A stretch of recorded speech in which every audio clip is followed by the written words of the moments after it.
This is not the first time when we got a buildable Star Wars figure. The recent attempt was the Chewbacca figure back in 2013, which was, well, what should I say, wasn't the best Star Wars set ever. The organic, hairy creatures are not the best candidates for the LEGO set. But not too long ago they released this buildable C-3PO figure, which is, for the first glance, is much more suitable candidate. So let's find out. My name is Zoltan, let's build. This is an 18+ set number 75398, and it contains 1138 pieces, and you can buy this set for 140 USD. As you can see at the corner, this set is part of the 25th celebration. At the back of the box, we can thank the maker because the fig gonna be huge. 15 inches tall and 7.5 inches wide. The set contains 10 numbered bags, we have a small sticker sheet, and here is the manual, which contains some extra information about the maker, some cool shots from the movies, and a couple of new parts are introduced here. Thanks to the maker, there is nothing else to do here, so let's start the build.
Alright, the build started with the legs. The first one was the gold one. First, you'll be surprised how many colorful pieces were in this set. Just like usual, I don't know, for example, you have to build a grey Star Wars ship. The pieces are not all grey. This makes the build easier and fun. So inside these legs, there are several colorful parts. From the next couple of bags, I had to build a silver leg, which is a bit let down to me. For the first look, that leg looks just fine. But when you look closer, you can notice the color differences. Those big, bulky pieces are grey, not silver like the rest of the leg. Sadly, they did not produce these elements in the correct color. The feet are built in this deserty sand, so the figure is more stable than I thought. But because of the nature of this tie, the feet and the legs are stiff. There is no chance for any positioning. Honestly, I'm happy with this solution. I mean, this is an 18+ set. So the lack of the joint pieces results in a more movie-accurate model. Just look at those details on the legs. For me, this is a better choice.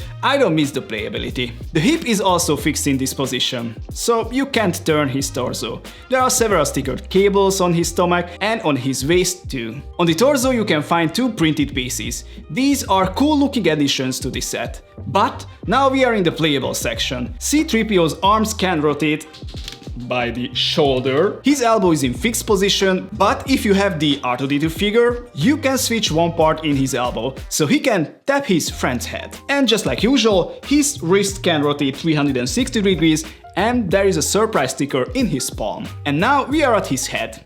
This is my least favorite part of this build. There is a printed shield piece on his mouth, but that is not looking good. With those oversized eyes, he is creepy. Reminds me to my Nightmare Fuel, the buildable Yoda figure. Those eyes were killing me.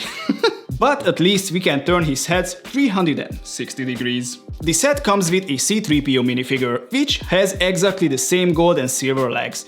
We've seen this figure before, but at least we got the most detailed one, because he has some prints on his legs and arms too. This is a UCS light set, so this protocol droid comes with an information plaque with some basic information. Plus, we have the 25th celebration printed Lego piece.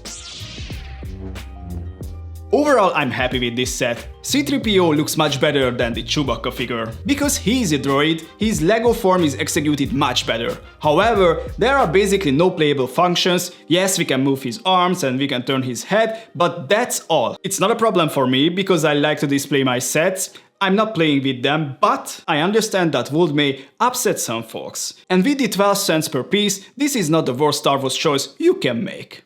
Alright guys, this was my C-3PO review. I hope you liked it, and if you did, please smash that like button and don't forget to subscribe. See you in the next one. Bye bye!